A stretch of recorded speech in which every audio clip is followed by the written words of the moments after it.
Hello there, Bic Benedict here. We're playing Uncharted 1 on brutal difficulty. This is chapter 3 of 22. It is entitled A Surprising Find. So I hope that you're doing very well. We are going to be doing some, as Sully said, some monkeying around on some cliffs. One of the techniques that you can do on the ropes, not this one though because you don't have any momentum. In fact, it's telling you that you need to swing from side to side using the left analog stick.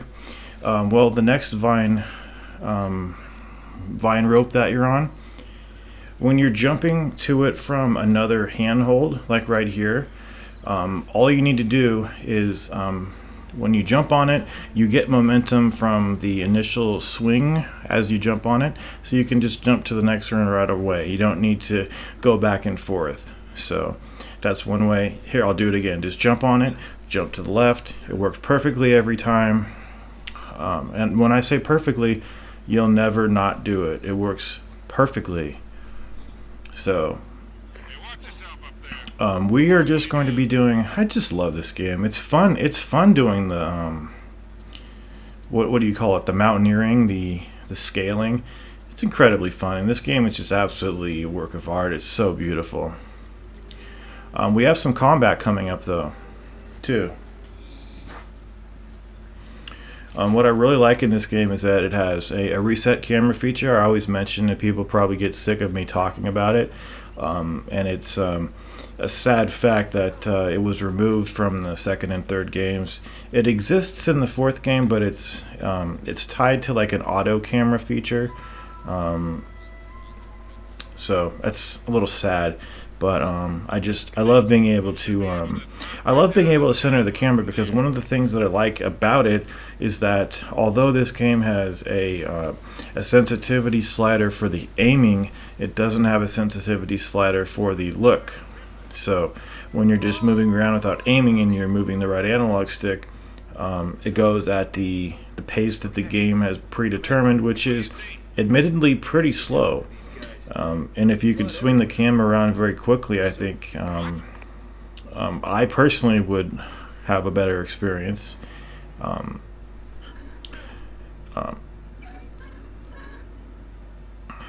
So I have some topics on this video I want to talk about. They're not side topics. I know people who are watching this guide need help, because it's a game that you really do need help. And I know that anytime you're playing this game, there's so many random things that can happen that anything that happens on my screen, it's not going to happen on your screen every time, or even 1 out of a million times it might not happen.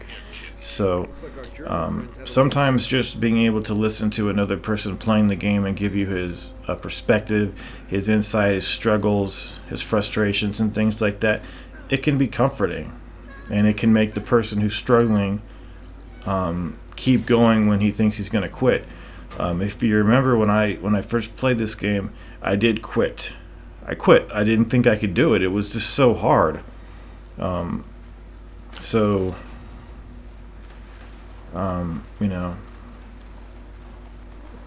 like that about myself. I don't like how I quit. But I thought I did the right thing in coming back to it, pocketing my shame, as it were, and just keep going with it. So one of the main things that you're going to be doing in this game to win, because it's the only way that you can win on brutal, because you can't aim. There's not enough time to aim. You get killed so quickly. Is that you're going to be using the third-person cover mechanic of positioning yourself behind cover, and one of the things that you're going to be doing is, this doesn't work when you're in cover, so you're going to have to be outside of cover. Don't glue yourself to cover, just stand outside of cover. Oh, this guy, you really need to get lucky on this, because once you melee kill him, it's only a matter of luck if you can get back to cover. Like, I tried to do that like 10 times. I only made it once back to cover, so be careful about that. So see what I'm doing? I'm standing to one side, And the beautiful thing is that the gun reticle will be able to hit enemies while you're safely behind cover.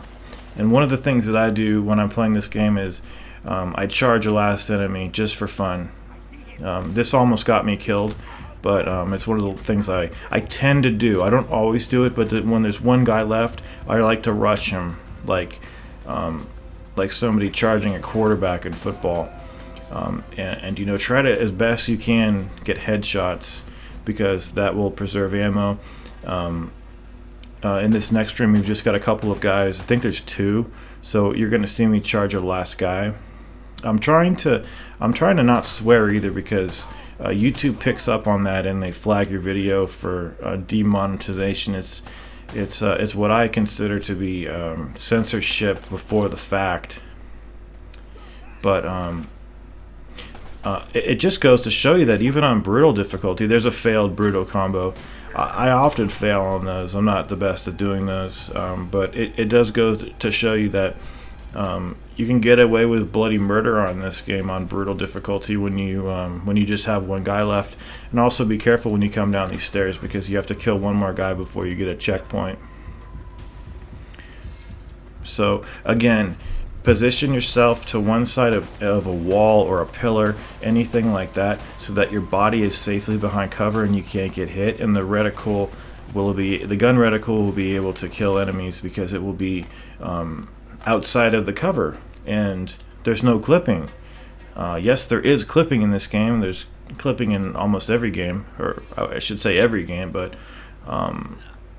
it isn't the same sort of a restrictive mechanic that the second and third games have. The second and third games, they don't let you do that as much. You still can do it, but they kind of push the character model, his profile, outside of the cover so that you can still get hit, and there's much more clipping in it. It doesn't work as well.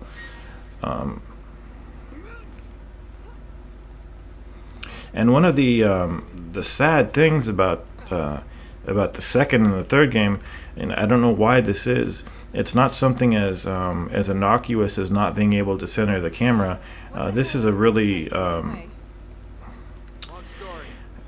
sometimes I just have to wonder. I really do have to wonder what in God's name you guys were thinking, because in this game, when you evade into cover, you snap into cover. In the second and third game, when you're rolling into cover, he doesn't go into cover for some reason. It's just so frustrating, but it's nice to be able to do it in this game.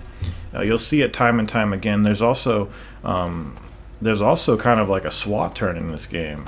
If you're unfamiliar with that term, it's something from Gears of War, where you can move from adjacent pieces of cover in a very graceful sort of a turn, like going from cover to cover. It actually does work in this game. It's fantastic. So when you're rolling into cover, just be aware that it's going to put you in cover. You don't have to keep pressing the circle button. And in fact, oh, you can't say I'm not living dangerously, guys. Look at that. Look what I got away with.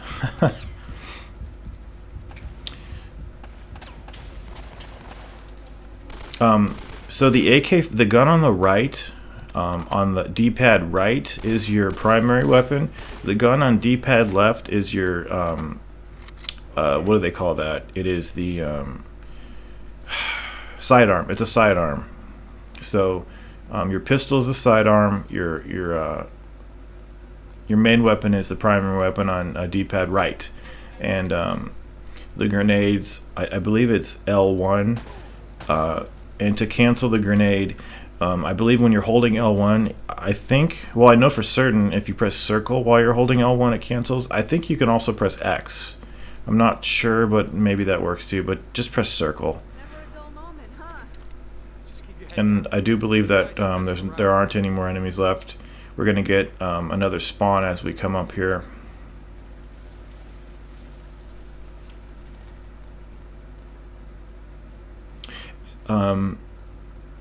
And sadly, you know, the assault rifle that we have now, the AK-47, it's a decent weapon.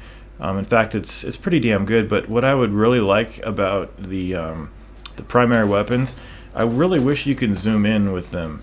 Uncharted 2 and Uncharted 3, they let you zoom in with certain weapons. But this game, there's absolutely no... look at that brutal kill. There you go.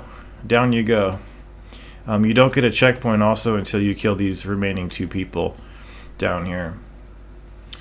You see how we're aiming with this? You can't zoom in, sadly. The only weapon that you can zoom in with is the sniper rifle. I believe it's called the Dragon Sniper Rifle. Look at that. Put to critical in 1 hit. And it looks like Elena actually finished off this last guy down here. So I really hope that you don't not like the projects that I'm doing with these Uncharted remasters. I'm trying to remaster the remaster, if you know what I mean. The quality was really bad last time, just absolutely bad. But anyway, here's a checkpoint over here.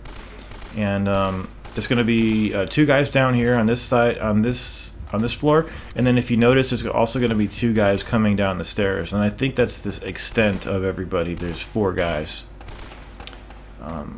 Personally, because I kind of sit far back from the screen, I don't wear glasses. I don't need to wear glasses. I have what's it called? Like when your eyes are a certain shape, I'm not sure what that's called. They're like almond shape. I'm not sure what that is, but that's the only thing that I have wrong with my eyes, and I don't wear glasses for it. But I really do wish that, you know, I wish you can zoom in, because I have to sit really close to the computer screen to be able to see what the hell I'm doing. Now, when you come up here, there's going to be 3 guys out here, guys. The best way to deal with this that I found is you want to go behind this pillar over here, swap your shoulders, and take care of this guy. He's going to be coming right over here. So once you kill this guy, take a look over here to the right, swap your shoulders again, and then there's going to be him over here. And then, as per the guide leitmotif, I'm going to charge this last guy, and down you go. Nice. We sucker punched him. We sucker punched a sucker, guys. Take care. I will see you in the next chapter.